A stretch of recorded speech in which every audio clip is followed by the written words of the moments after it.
ಎಲ್ರಿಗೂ ನಮಸ್ಕಾರ. ಲಾಸ್ಟ್ ವಿಡಿಯೋನಲ್ಲಿ ನಾನು ನಿಮ್ಗೆ ಹೇಳಿದ್ದೆ ನನ್ನ ಯೂಟ್ಯೂಬ್ ಚಾನಲ್ ಡಿಮಾನಿಟೈಸೇಷನ್ ಆಗಿದೆ ಅಂತ. ಇಫ್ ಸಪೋಸ್ ಆ ವಿಡಿಯೋ ನೀವು ಇನ್ನೂ ನೋಡಿಲ್ಲ ಅಂದರೆ ದಯವಿಟ್ಟು ಆ ವಿಡಿಯೋನ ನೋಡಿ. So in this video I want to share what are the steps I have taken after the demonetization. Honestly, I felt very bad because I was doing very hard work and posting regularly, but still it wasn't enough.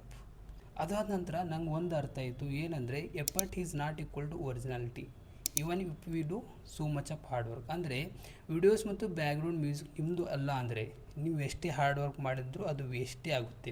But ಇನ್ನೂ ಇವಾಗ ಸ್ವಲ್ಪ help ಆಗ್ಬೋದು, ಆದರೆ ಮುಂದೆ one day ಮಾತ್ರ ನಿಮ್ಮ channel ಮೇಲೆ ಖಂಡಿತವಾಗಿಯೂ ಇಂಪ್ಯಾಕ್ಟ್ ಆಗುತ್ತೆ.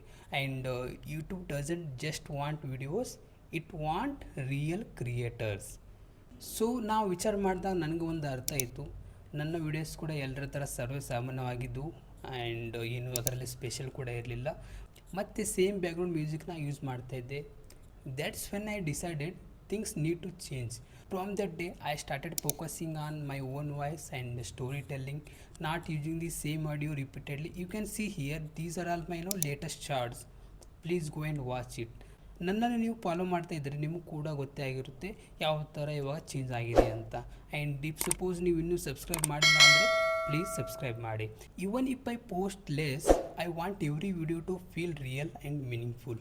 S, I am getting less views compare to earlier, but ನಾವು ಐ ಫೀಲ್ ಮೋರ್ ಕಾನ್ಫಿಡೆಂಟ್. ಯಾವ ಥರ ಅಂದರೆ ಇವಾಗ ನನಗೆ ಒಂಥರ ಫುಲ್ ಸ್ಟೇಜ್ ಕರೇಜ್ ಇದೆ. I can talk without hesitation with anyone. This is not the end, this is actually a fresh start. ನಿಮ್ಮ ಆಶೀರ್ವಾದ ಮತ್ತು ಪ್ರೀತಿ ಇದ್ದರೆ ಮತ್ತೆ ಈ ಚಾನಲ್ನ ರೀಬಿಲ್ಡ್ ಮಾಡ್ತೀನಿ. ಮತ್ತು ನೀವು ಕೂಡ ಚಾನಲ್ನ ಓಪನ್ ಮಾಡಬೇಕು ಅಂತ ಅಂದ್ಕೊಂಡಿದ್ರಿ, ಪ್ಲೀಸ್ ನಾ ಮಾಡಿದ ತಪ್ಪನ್ನ ನೀವು ಯಾವತ್ತೂ ಕೂಡ ಮಾಡಬೇಡಿ. ಯಾವುದೇ ಕಾರಣಕ್ಕೂ ಶಾರ್ಟ್ಕಟ್ನ ಯೂಸ್ ಮಾಡಬೇಡಿ. ಇವಾಗ ಯೂಟ್ಯೂಬ್ ಕಂಪ್ನಿ AI ಟೂಲ್ನ ಯೂಸ್ ಮಾಡ್ತಾ ಇದೆ. ಸೊ ನೀವು ಏನೇ ವಿಡಿಯೋ ಮತ್ತು ಏನೇ ಆಡಿಯೋ ಕೂಡ ಅಪ್ಲೋಡ್ ಮಾಡಿದ್ರು ಕೂಡ ಅದು ಸ್ಕ್ಯಾನ್ ಮಾಡುತ್ತೆ. ಇಫ್ ಸಪೋಸ್ ಸ್ವಲ್ಪ ರೀಯೂಸ್ಡ್ ಕಂಟೆಂಟ್ ಇದ್ದರೆ ಸಾಕು, ನಿಮ್ಮ ಎಲ್ಲ ಹಾರ್ಡ್ ವರ್ಕ್ ಹರಿಯೋ ನೀರಿನಲ್ಲಿ ಹುಣಸೆಕಾಯಿನ ತೊಳೆದಂಗೆ ಆಗಿಬಿಡುತ್ತೆ. So please strictly follow YouTube monetization guidelines before uploading. Thank you for staying with me and supporting me.